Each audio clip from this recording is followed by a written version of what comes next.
Essa história é meu bisavô que contava. Ele era dono de um barco movido a vapor. Acredito que fosse a única forma de propulsão na época. E fazia viagens por todo o delta do Jacuí e Itaquari, transportando mercadorias diversas para comerciantes da região. Em seu trajeto, havia uma ilha situada no Lago Guaíba, chamada Ilha da Pólvora. Certa vez, enquanto passava pelas margens dessa ilha, entre 11 e meia-noite, começaram a arremessar muitas pedras da ilha em direção ao seu barco. Ele dizia que o barulho era de pedras grandes, como se diversas pessoas a estivessem atirando ao mesmo tempo. Então ele se afastou um pouco e nesse instante os arremessos cessaram. Foi verificar se encontrava as pedras para retirá-las do barco, mas não encontrou nada. Ele dizia que havia relatos de coisas estranhas vindo daquela ilha. Essa é uma lenda muito conhecida em algumas regiões costeiras do meu país, que aqui no caso é a Colômbia. É uma história de um homem que gostava de espionar as mulheres enquanto elas tomavam banho no rio. No entanto, elas já conheciam a sua fama e se escondiam muito bem. Esse homem teve problemas com maridos, pais e irmãos das mulheres por causa de sua mania de espiá-las. Sabendo que não poderia mais continuar com isso, ele procurou uma bruxa para encontrar uma solução. A bruxa lhe ofereceu uma poção que poderia transformá-lo em um jacaré. Assim ele poderia entrar no rio e espiar sem ser notado. Ele se banharia na poção e se transformaria, depois tomaria outro banho com uma segunda poção e voltaria a ser humano. Um amigo era responsável por lhe devolver a forma humana. No entanto, ao ver o amigo transformado em um animal tão assustador, o amigo entrou em pânico e fugiu, derramando apenas um pouco da poção sobre a cabeça dele. Como resultado, apenas sua cabeça voltou a ser humana, enquanto o resto do corpo permaneceu como a de um jacaré. Desde então, essa criatura vaga pelos rios, assustando pescadores e banhistas. Essa é a lenda contada na minha terra. Como todos por lá, também sou pescador. Apesar de os mais velhos falarem muito sobre o homem jacaré, eu nunca acreditei que fosse real. Na época, eu era recém-casado e tinha uma pequena canoa para pescar. Como eu estava apenas começando na profissão, ainda não podia pagar um ajudante, então minha jovem esposa me ajudava. Já estava anoitecendo e a pesca tinha sido difícil. Enquanto recolhia as redes, minha esposa soltou um grito. Alguém estava espiando. Olhei na direção que ela estava apontando e vi a cabeça de um homem emergindo da água. Peguei meu arpão para enfrentar o intruso, mas, ao me ver, ele saiu do rio, fazendo com que minha esposa e eu caíssemos da canoa, junto com os peixes e o arpão. Aquele ser não era um homem, mas também não era um jacaré. Era uma criatura infernal, com a pele coberta de escamas. Poderia ser qualquer coisa, menos um animal comum. Estávamos indefesos na água, mas ele apenas nos olhou com tristeza. Sua cabeça era claramente de um homem, bem definida. Em seguida, mergulhou e desapareceu no rio. Esse foi o meu encontro com o Homem-Jacaré. Nunca mais soube dele, apenas a sua lenda. Essa história é muito conhecida que, além de contos e esculturas, também existem músicas que falam sobre ele.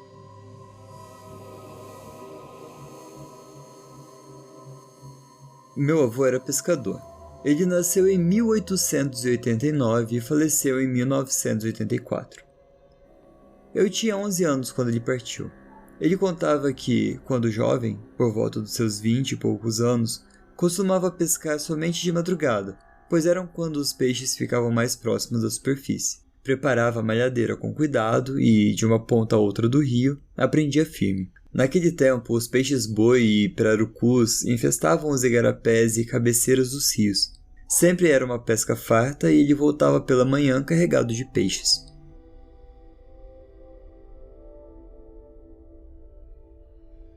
Meu avô era um homem muito curioso e contava uma história sobre umas pessoas que viviam em algum lugar onde somente ele sabia onde ficava. Ele sempre observava movimentos estranhos do outro lado do rio e notava que alguns deles se banhavam exatamente às 5 horas da manhã. Em um desses dias, decidiu aproximar a canoa para ver quem eram aquelas pessoas, porque, segundo ele, Não existia outra vila num raio de muitos quilômetros a não ser a dele. Antes de atravessar, ele remou alguns metros mais para frente, evitando ir diretamente em direção às margens onde estavam aquelas pessoas. Ao chegar do outro lado, entrou com a canoa em um lençol de capim na margem do rio, onde permaneceu escondido. Quando alcançou uma distância de mais ou menos 20 metros, dizia que não acreditou de imediato no que estava vendo. Meu avô contou essa história dezenas de vezes e sempre que repetia, dizia a mesma coisa.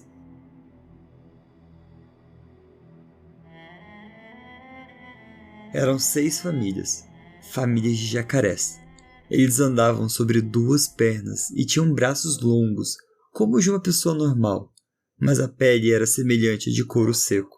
Suas cabeças eram de jacaré, mas os narizes eram pequenos. Algumas dessas criaturas, como as crianças, rastejavam de 4, com pequenos bracinhos, e se moviam rapidamente na água. Nenhum deles falava, apenas se comunicava por gestos. No início, pensei que fossem pessoas carregando grandes jacarés mortos nas costas, mas logo percebi que eles eram os próprios jacarés. O momento mais assustador foi quando eles entraram no rio. Apenas um ficou em terra, e esses sentavam-se na margem como uma pessoa, mas era nitidamente um jacaré. Depois de tudo, meu avô contou que demorou mais de 10 minutos para sair do lençol de capim, pois não queria fazer barulho algum. Ele estava longe da vila, então voltou ao local onde sempre colocava a malhadeira e decidiu passar a noite ali, sob uma árvore na margem do rio. Minha avó conta que, depois desse dia, meu avô adoeceu muito. Ninguém soube o motivo. Talvez tivesse relação com o que ele viu naquela manhã. Meu avô faleceu aos 95 anos, contando essa história até o fim, afirmando que aquelas criaturas ainda estavam lá. Ao meu avô, Manuel Estevão, pescador.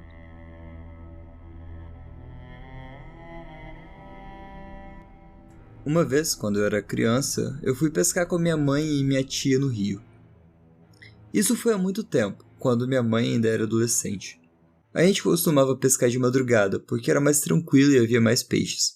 Sempre levávamos 2 lanternas para conseguir enxergar alguma coisa. Nessa noite eu me afastei um pouco delas para procurar um lugar melhor para pescar. Foi então que eu ouvi uma voz de mulher, muito bonita e doce, me chamando pelo nome. Parecia um canto, uma melodia hipnotizante. Olhei para o rio e vi uma mulher maravilhosa, com cabelos longos e pretos e olhos azuis brilhantes. Ela sorriu para mim e estendeu a mão, me convidando para ir até ela. Sem pensar 2 vezes, eu comecei a caminhar na direção dela, entrando na água. Quanto mais eu ia, mais ela me chamava, e mais forte era o desejo de segui-la.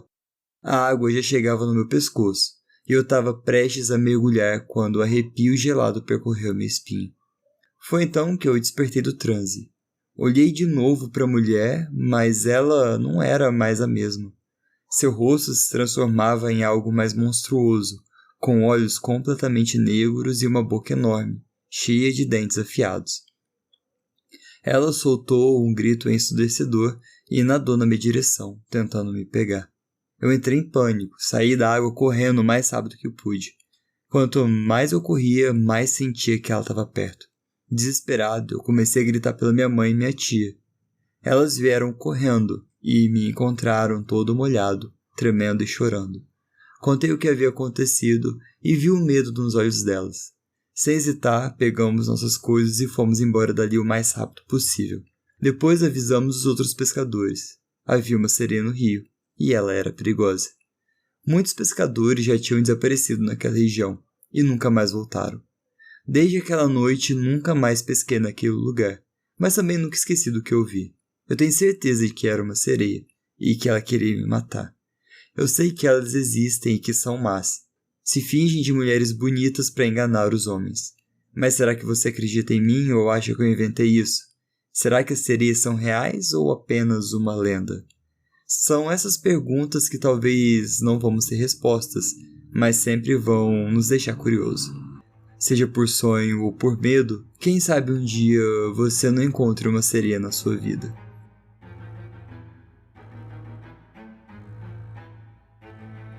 Esse fato ocorreu na Ilha Grande, no litoral sul do Rio de Janeiro.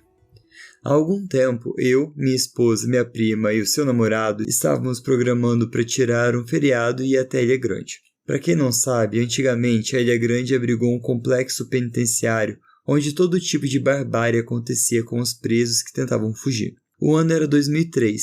Depois de algumas tentativas, finalmente conseguimos organizar um feriado para ir até a ilha. Iríamos para uma antiga casa de caça, casa antiga do tempo que se caçava na ilha, pertencente à família do então namorado da minha prima. Vou chamá-lo aqui de Dan. Como minha esposa teria que trabalhar no dia da viagem, então fomos até o terminal Alvorada, no Rio de Janeiro, para encontrá-la, e de lá a missão era pegar outro ônibus para Itaguaí e de lá outro para a região litorânea de Mangaratiba. Em Mangaratiba, a gente ia pegar a barca para alcançar a ilha do Porto de Abraão. Ao chegarmos em Itaguaí e pegarmos o ônibus para Mangaratiba, já estava anoitecendo e o risco de perder a última barca para a ilha era enorme. No ônibus era nítido que a gente ia para a ilha. Mochilões, barracas de acampamento, colchonetes pendurados.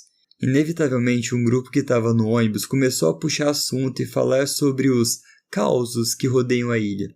Histórias de espíritos atormentados e mortes violentas. Mas levamos a brincadeira e seguimos rumo ao cais de Mangaratiba. Chegando lá, ainda conseguimos avistar a última barca que fazia a travessia. Tudo parecia conspirar para não irmos, mas o otimismo era maior do que a decepção de termos perdido a barca, e decidimos dormir na praça, para no dia seguinte pegarmos a primeira barca. Na praça, que tinha um coreto no centro, várias outras pessoas que perderam a barca já se organizavam para passar a noite. Sendo assim, era a história para contar para os netos. No dia seguinte estava caindo uma chuva inacreditável, mas pegamos a barca rumo à ilha. Finalmente chegamos a Abraão, local de desembarque, e já fomos nos direcionando para a entrada da trilha, para Parnaíoca. Quem tiver curiosidade, veja no Maps que o percurso é longo e o terreno acidentado. Na trilha, a chuva não parava. A mochila que antes pesava uns 10 quilos já estava pesando uns 15 ou 20. Depois de alguns quilômetros de terreno acidentado, a moral começou a ficar abalada, mas é como dizemos nos FFAA, quando o corpo não aguenta, a mente sustenta. Finalmente, depois de algumas horas longe de qualquer resquício de civilização, chegamos à região intermediária de Dois Rios. Lá paramos para desequipar, tirar a mochila das costas e comer qualquer coisa para encarar mais 8 quilômetros de mata fechada. Nessa região de Dois Rios existia a colônia penal Cândido Mendes, reformada em 1940 para abrigar presos políticos. Cruzamos o presídio já nos direcionando para a próxima trilha. Passamos por duas antigas guaritas que serviam de guarda. Eram guaritas altas, como se fossem torres de um castelo. Ao cruzarmos, a sensação de estarmos sendo vigiados era real, e, de imediato, olhei para trás na guarita, mas seguimos. Durante todo o percurso, a chuva intercalava entre forte e moderada, e em alguns trechos uma névoa em meio à mata parecia mais um efeito cinematográfico. A sensação de vultos ao redor e de estarmos sendo vigiados era cada vez maior. Em um dado momento, ouvimos estrondos de árvore caindo, e, logo à frente, um enorme bambuzal havia caído, bloqueando a única passagem. De novo, o pensamento de que tudo conspirava para a gente não estar ali continuava a rondar a minha cabeça. Mas, como eu era o mais experiente da trilha, mesmo desconhecendo naquela região, tomei a iniciativa de desequipar de novo e me rastejar por baixo do bambuzal, a fim de verificar se daria para sair do outro lado e continuar rumo ao objetivo. Verificando que era possível transpor mais esse desafio, nos colocamos distante uns dos outros, passando as mochilas de mão em mão até o outro lado. Aqui o frio já incomodava. Os celulares, mesmo embalados dentro das mochilas, estavam inundados. Resumindo, sem comunicação. A gente ia depender só da gente mesmo. Continuamos seguindo a trilha até chegarmos a uma entrada de caverna chamada Toca das Cinzas. De imediato eu sugeri dormirmos nessa caverna até o outro dia, mas ninguém aceitou, e tivemos que continuar já no escuro. Mais tarde descobri que o nome Toca das Cinzas foi dado porque, no tempo do Brasil Império, a ilha servia como ponto de comércio de escravos, e, na gruta, acorrentavam os escravos fujões ou doentes, até virarem cinzas. O mesmo acontecia com os presidiários no tempo de colônia penitenciária. De fato, o local era um ambiente que causava certo desconforto. Há relatos também de que era um altar sagrado usado pelos antigos indígenas que habitavam a região. Passamos então pela toca e, como já era noite, preparamos as lanternas porque não sabíamos exatamente quanto tempo de trilha ainda restava. Poucos minutos depois, Dan falou que não estava reconhecendo o caminho e parou para tentar se localizar. Inesperadamente, ele deu um grito e caiu de um barranco. Na hora eu já imaginei que teria que fazer uma maca de bambu e cipó, qualquer coisa do gênero que vemos nos programas de sobrevivência. Busquei ele e pela queda e pelo grito, achei que tivesse todo quebrado, mas eram alguns arranhões leves. Mais tarde ele nos confessou que teve a sensação de ter sido empurrado. Achei que ele poderia ter se enganado ou que fosse uma falsa sensação devido ao cansaço físico. Mas depois de alguns erros e acertos quanto ao caminho, finalmente encontramos a faixa de areia da Parnaóica, chegando até a tal casa de caça, e o ambiente era desolador. Uma casa simples, sem forro no telhado, com morcegos e aranhas. Tirei a mochila e os meus ombros eram carne viva. Minha mulher pediu para irmos embora no dia seguinte. Falei que tudo bem, mas não estava. Não dava para voltar pelo caminho que viemos por conta da grande chuva, e a gente estava incomunicável. Já devia ser umas 21 horas, e fomos até o rio para tomar um banho e em seguida inflar o colchão dentro da casa para a gente conseguir relaxar, ou pelo menos tentar. No dia seguinte a chuva já tinha passado, e a gente podia ter uma noção da área já com o dia claro. Era totalmente desabitado, umas poucas casas velhas e abandonadas, uma pequena capela com um modesto cemitério e o mar. Durante o dia, procuramos organizar as coisas e o plano era 2 casais montarem as 2 barracas do lado de fora. Mas, misteriosamente, umas peças da barraca da minha prima desapareceram, o que fez com que apenas eu e minha esposa dormíssemos do lado de fora na outra barraca. Mas era bem melhor do que dormir na velha casa com aranhas, cobras e morcegos, ou não. Durante a noite, e já na barraca, finalmente teríamos o descanso necessário e tão esperado. Ledo engano. Já de madrugada ouvimos ruídos do lado de fora da barraca. Mas, como em todo ambiente novo, se ouve muitos barulhos desconhecidos. Galhos caindo, animais. Mas luzes fortes começaram a aparecer do outro lado, clareando a barraca. Pensei que fosse minha prima com o seu namorado usando as lanternas. Mas logo percebi que as 2 lanternas estavam comigo dentro da barraca. As luzes começaram a ficar mais fortes e mais perto da barraca e nos rodeando. No momento chegamos a sentir alguém esbarrando na lona da barraca.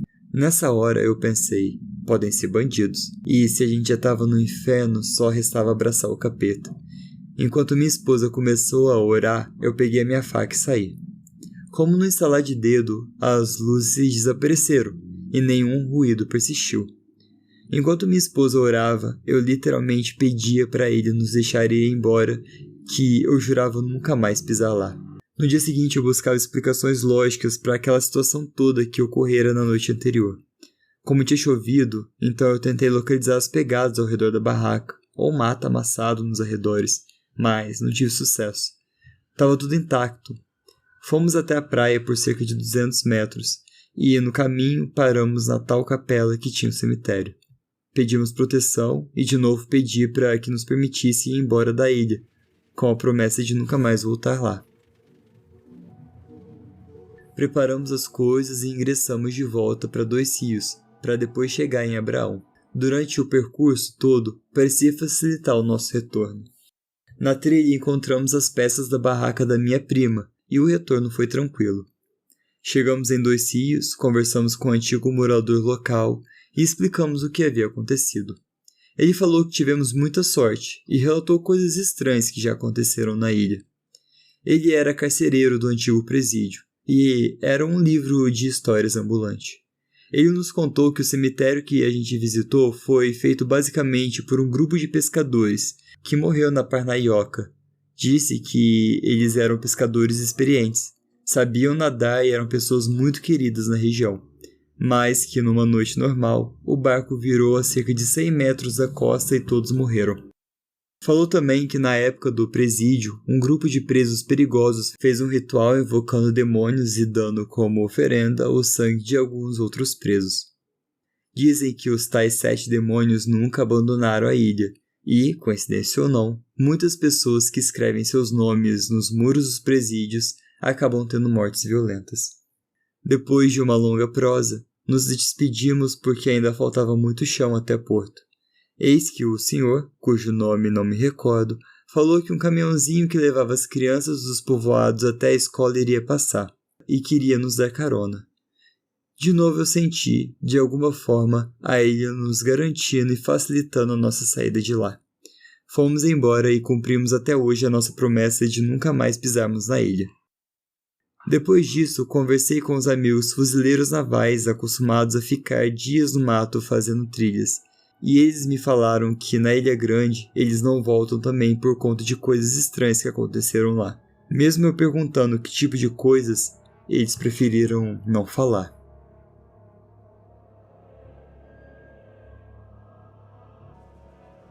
Era início do século XX no Amazonas.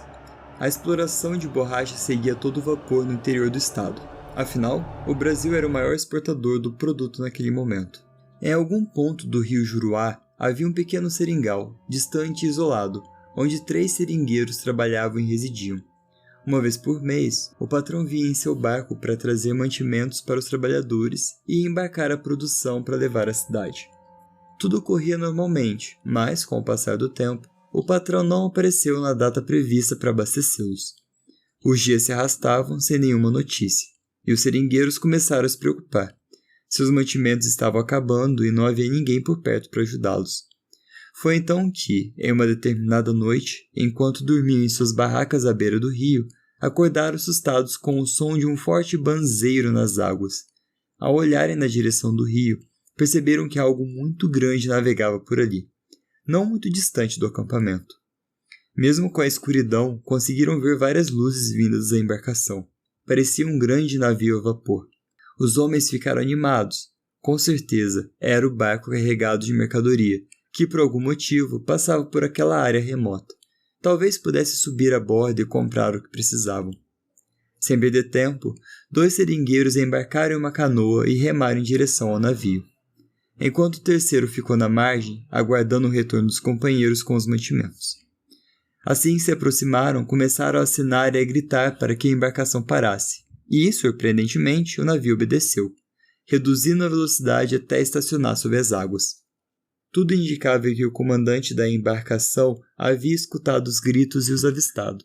Mas, misteriosamente, assim que os 2 homens chegaram perto do navio, ficaram imóveis, como se estivessem hipnotizados.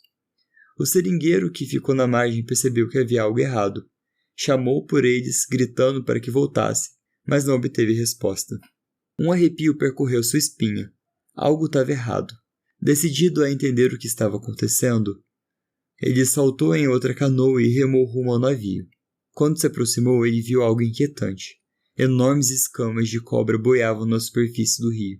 Seu coração disparou. De repente, grandes ondas e rebojos começaram a se formar ao redor do navio. O seringueiro observou, horrorizado, enquanto a embarcação afundava lentamente, desaparecendo por completo na escuridão das águas. Desesperado, ele remou com todas as forças para longe dali. Quando finalmente alcançou a margem e olhou para trás, o rio estava calmo de novo. O navio tinha sumido, e seus amigos também.